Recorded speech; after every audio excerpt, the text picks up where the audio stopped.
Hello viewers, இனி நம்ம பார்க்க போறது ஒன் பீஸ் எபிசோட் 696 பார்ட் 1.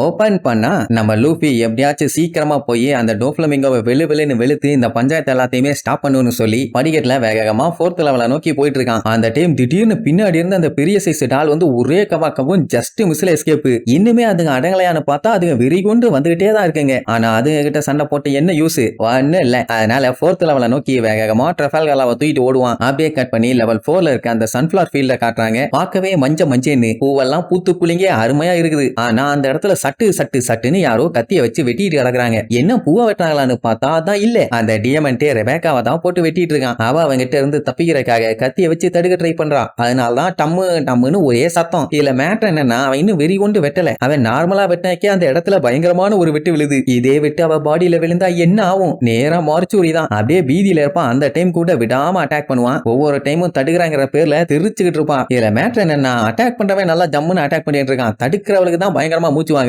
அப்படி மூச்சு வாங்கிட்டே சுத்தி முத்தி பார்த்தா திடீர்னு ஆப்போசிட்ல இருந்தவன காணும். எங்க போனா ஒண்ணு கடிக்க போயிட்டானா? அவன் சைஸுக்கு எப்படி 4 நாள் ஆகும்னு ஒரு நம்பிக்கையில இருந்தா சட்டுன்னு பின்னாடி வந்துருவான். எங்கடா போற, எங்க தப்பிச்சு போறேன், நான் உன்னை எங்கேயும் விட மாட்டேன்னு ஓங்கி ஒரே ஓடு. நல்ல வேலை தலைக்கி வச்ச எய்ம தடுத்துட்டா. நீ எல்லாம் இந்த மொன்ன ஸ்வாட வச்சுக்கிட்டு என் கூட சண்டைக்கு வந்தவன் டோஃப்ளமிங்கோ அட்டாக் பண்ற லெவலுக்கு வந்துட்டியா? எவ்வளவு தைரியம் இருக்கும் உனக்கு? உன்னால என்னையவே ஜெயிக்க முடியாது. இதுல டோஃப்ளமிங்கோவை எதிர்த்து வேற சண்டை போட போறியா? அதுக்கெல்லாம் வாய்ப்பே இல்ல. ஆனா மறுபடியும் என் கூட சண்டை போட வந்திருக்க பாத்தியா? எந்த ஒரு மிராக்களும் நடக்க போறது இல்லன்னு ஓங்கி ஒரு அடி வைப்பான். தடுக்கிறாங்கிற பேர்ல 10 பல்ட்டி 15 பல்ட்டி அடிச்சு போய் விழுவான். ஆனா அந்த கிறுக்கு பையன் ஒன்னா சண்டை போடணும், இல்ல அவளை போட்டு தள்ளணும், இல்லன்னா அங்கேயே விட்டுட்டு போகணும். ஆனா வெட்டித்தனமா மறுபடியும் பேச ஆரம்பிச்சிருவான். தப்பு பண்ண எல்லாத்தையும் அவனே அவன் வாயால ஒத்துக்கிட்டானா அப்புறம் எதுக்கு கோர்ட்டு போலீஸ்? அட வேற ஒண்ணும் இல்ல, ரெபேக்காவோட அம்மாவை கொண்டால அதை அவன் வாயாலேயே சொல்லிடுவான். அது மட்டும் இல்லாம என்ன பழி வாங்க வந்திருக்கியா? அதுக்கெல்லாம் வாய்ப்பே இல்லாம அவ கட்டுப்பாயி காண்டாயி வெறியோடு எந்திரிப்பான். அதையுமே கிண்டல் பண்ணுவான். ஓ மை காட், உன் கண்ணுல அந்த வெறி எனக்கு தெரியுது கேல். என்ன சண்டைக்கு வரியா? வா வா வா வா வான்னு கூப்பிடுவான். அந்த டைம் அவளுக்கு அந்த பழைய விஷயம் அப்படியே மைண்டுக்கு வரும். சாப்பாடு கொண்டு வரேன்ட்டு போன அவங்க அம்மா பெரிய பெரிய பார்சலோட பக்கெட் சிக்கனோட வருவாங்கன்னு அவளோட காத்துக்கிட்டு இருந்த நம்ம ரெபேக்காக்கு நடந்தது ஏமாற்றம் மட்டும்தான். ஏன்னா டாய் சோல்ஜர் அவங்க அம்மாவை டெட் பாடியா தான் கொண்டு வந்தான். அந்த நிலைமைக்கு அவங்க அம்மாவை கொண்டு போனது இவன் தானா? ஏ வீடாவாயான்னு கொலவெறியோட லுக் விடுவாளா?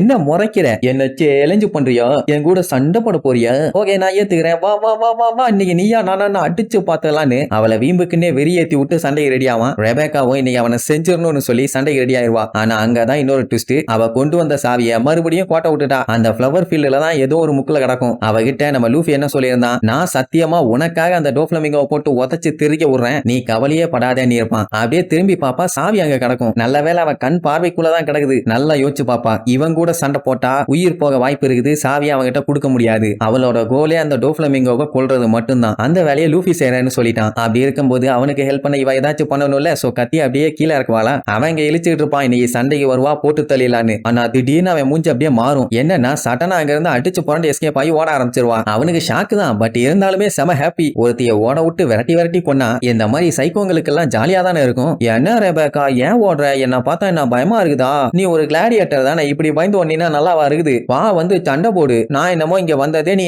கொல்றதுக்கு தானே நினைச்சேன். ஆனா ஏன் இப்படி பண்ண மாட்டேங்கிறேன்னு ஒண்ணு விட்டு சித்தப்பா பொண்ணுகிட்ட நல்லா விசாரிக்கிற மாதிரியே விசாரிச்சுட்டு வருவான். ரெபேக்காக்கு என்ன மூளை மலிங்கியா போச்சு? அவளுக்கு தான் நல்லா தெரியுமே அவங்க கூட சண்டை போட்டா கண்டிப்பா அவளால ஜெயிக்க முடியாதுன்னு. அதனால எதுக்கு இந்த தேவையில்லாத வேலை? சேஃப்டியா அந்த சாவியை லூசி பையகிட்ட ஒப்படைச்சிட்டானாலே போதும். அதான் நான் முதல்ல பண்ணும்பா. அவன் பேரு லூஃபின்னு தெரிஞ்சும் கூட மறுபடியும் அதே பழைய பேர்லயே கூப்பிட்டு இருக்கான். சரி பரவாயில்ல, மண்டையில மாங்காவோட கொஞ்சம் புத்திசாலித்தனமா யோசிச்சாலே. ஆனா அந்த டியமண்டேக்கு போர் அடிச்சு போச்சு. கொலோசியத்துல இவளை வச்சு கொஞ்சம் ஷோ காண்றதுக்காண்டி ஒரு மாதிரி சண்டை போட்டான். ஆனா இங்க அப்படியெல்லாம் கிடையவே கிடையாது. உன்னை ஒரே போடா போட்டு தள்ள போறேன்னு சொல்லி அவன் கத்தி அப்படியே பேப்பர் மாதிரி மாத்தி கரெக்டா அவளை ஒரே போடு. ரத்தம் தெரிக்க தெரிச்சு போய் விழுவான். நல்லா இருந்து அவ ஓடும் போதே அசால்ட்டா அடிச்சு தெரிக்க விட்டுட்டான். இப்ப ஓட முடியாம தவுண்டு போனா மட்டும் என்ன புடியாம இருப்பானா? அவன் ஒத்த கால எடுத்து வச்சா ஒரு ஊரையே தாண்டிடுவான் போல, அந்த லெவல்ல தான் இருக்கான். அப்படியே பொறுமையா ரெபேக்கா கிட்ட வருவான். ஐயோ முடியலையே அப்படின்னு முக்கிட்டு இருப்பான். அந்த டைம் அவளுக்கு நேரா கத்திய நீட்டி, சரி உங்க ஆத்தாவுக்கு எண்டு கார்டு போட்ட மாதிரி உனக்கும் ஒரு எண்டு கார்டு போட்டுறேன் அப்படின்ட்டு ஃபர்ஸ்ட் கத்திய வச்சு வெட்ட வருவான். ஆனா அதுக்கப்புறம் தான் யோசிச்சு பார்ப்பான், அவங்க அம்மாவை கண்ணுல தானே சுட்டான், அதே மாதிரி புள்ளையும் கொல்லுவான். அப்பந்தானே உங்க அம்மாவை கொண்ட மாதிரி உன்னையும் கொல்ல முடியும், அதுதானே நல்லா இருக்கும் அப்படின்ட்டு கண்ணை வச்சு எய்ம் பண்ணுவான். ரெபேக்காக்கு அடிவயிறெல்லாம் ஆடி போச்சு. ஆஹா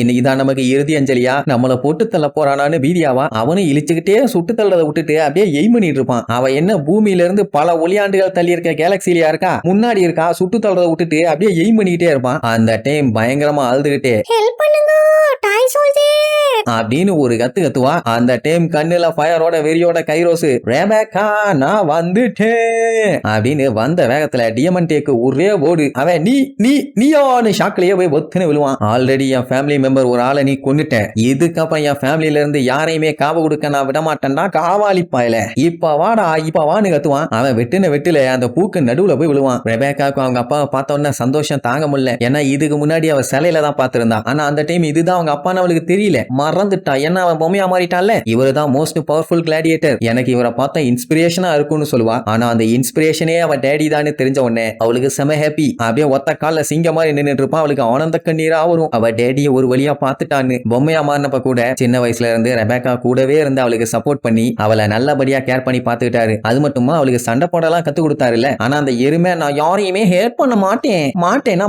என்னால முடியாதுன்னு சொல்லிட்டா. சரி எருமை சரி, யாரையும் ஹேர்ட் பண்ண வேண்டாம், ஆனா எவனாச்சும் அடிக்க வந்தானா இந்த அப்பா வகுடு எடுத்த மண்டை நடுமண்டையிலேயே போடும்பியா, தடுக்க வேண்டாம், உன்னைய பாதுகாத்துக்க வேண்டாம், அதனால நீ ஒழுங்கா சண்டை போட்டு பழகியே தேரணுமா. ஆனா எரும மாட்டேனாயே நீ தான் கூட இருப்பிய, அப்புறம் என்ன கவலைன்னு கேட்டா, இல்லம்மா இல்ல நான் பொம்மை, எப்ப வேணாலும் துரு பிடிச்சு தூசியா போகலாம், என் பாடி ரொம்ப நாளைக்கு தாங்காது, நீ தான் ஸ்ட்ராங்கா இருந்து உன்னே நீ பாதுகாத்துக்கணும் அப்படின்னு பயங்கரமா பிராக்டிஸ் கொடுத்த அந்த டாய் சோல்ஜர் இப்போ துரு பிடிக்காத பாடியில சும்மா கன்னு மாதிரி வந்து நின்ன உடனே டே தகப்பான்னு கதறி அழுவா. ரெபேக்கா என்னைய மன்னிச்சிருமா, ஒரு பொம்மையா இருந்து என்னால உன் ஃபியூச்சரை ஒழுங்கா பாத்துக்க முடியல, என்னால முடிஞ்சது உனக்கு சண்டை கத்து கொடுத்தது மட்டும்தான், நீயும் உங்க அம்மா மாதிரியே ரொம்ப நல்ல பொண்ணு, ஆனா இதுக்கப்புறம் இது எல்லாமே எங்கேயே முடிய போதுமானா அவளுக்கு தூக்கி வாரி போட்டுரும். என்ன நம்மளை ஏதாச்சும் அனாத ஆசிரமத்துல சேர்த்து விட்டுட்டு இவன் எஸ்கேப் ஆயிடுவானா, என்னடா சொல்ல வரேன்ட்டு ஆர்வமா கேட்டா, அதாவது இனிமேட்டு நீ சண்டை போட்டு தொலைய வேண்டாம், நான் உன் கூடவே இருந்து உன்னை கடைசி வரைக்கும் காப்பாத்துவேன்னு சொல்லுவாரு. ரெபேக்காவால ஆனந்த கண்ணீரை சகிச்சிக்க முடியல. உடனே டியமண்டே உள்ள இருந்து எந்திரிச்சு வாட் டு யூ மீன், என்ன மேன் பேசிட்டு இருக்க, என்னைய வச்சுக்கிட்டு நீ என்ன பேசிட்டு இருக்கேன்னு வந்து நிப்பான். இதோட உன் சோழிய நான் இங்கே முடிச்சிருவேன்னு சொன்னேன்டா கொய்யால அப்படிம்பா. டியமண்டே பயங்கரமா காண்டாயி உங்க எல்லாத்தையுமே நான் கொல்லாம விட மாட்டேன்டான்னு காட்டுத்தனமா கத்துவான். இப்ப டியமண்டேக்கும் கைரோஸ்க்கும் டைரக்ட் ஃபைட் நடக்க போகுது. டியமண்டே பயங்கர ஸ்ட்ராங்கான ஆளு, யாராலையுமே அவனை தோக்கடிக்க முடியாது. அதே நேரம் கைரோஸ் இது வரைக்கும் தோத்ததே இல்ல. ரெண்டு மாபெரும் வீரர்கள் சண்டை போட போறாங்க. ரெண்டு பேரும் குறுன்னு கொலவெறியிலேயே லுக் விட்டுட்டு அதுக்கப்புறம் நடக்கும் பாருங்க சண்டை, கொக்கா மக்கா காட்டுத்தனமான சண்டை. கைரோஸ் எல்லாம் அந்த 10 வருஷத்தோட வெறிய மொத்தமா அவங்கிட்ட காமிச்சுட்டு இருப்பான். ஒத்த காலை வச்சுக்கிட்டே இந்த அடி அடிக்கிறான். ரெண்டு காலம் இருந்திருந்தா டியமண்டே அப்பவே காலி பண்ணிருப்பான் போல. ரெபேக்கா பார்த்து வாய பறந்துட்டு இருக்கும் போது ரெபேக்கான்னு ஒரு சவுண்டு, நம்மள யாரு காக்கா மாதிரி கூப்பிட்டு இருக்குதுன்னு வந்து எட்டி பாப்பான். படிக்கட்டு மேல இருந்து சும்மா கீழே வரைக்கும் போகும். ஓ இதுலதான் நம்ம டேடி வந்தாரான்னு லுக் விடுவா. பார்த்தா புழுதியை கிளப்பிட்டு நம்ம லூஃபியா அடிச்சு புரண்டாங்க ஓடி வந்துட்டு இருப்பான். ஒத்த காலை வச்சு ஓடி வந்தவன் அப்பவே வந்து டைலாக் எல்லாம் பேசி சண்டையவே ஆரம்பிச்சு ஆல்மோஸ்ட் முடிக்கிற நிலைமைக்கு போயிட்டான். இங்க நம்ம பையன் இவ்வளவு லேட்டா வரதா என்னால ஏத்துக்க முடியல. ஆனா ரெபேக்கான்னு காட்டுத்தனமா கத்திட்டே ஓடி வருவான். அவ்வளவுதான், நெக்ஸ்ட் எபிசோட்ல மீட் பண்ணலாம். டாடா.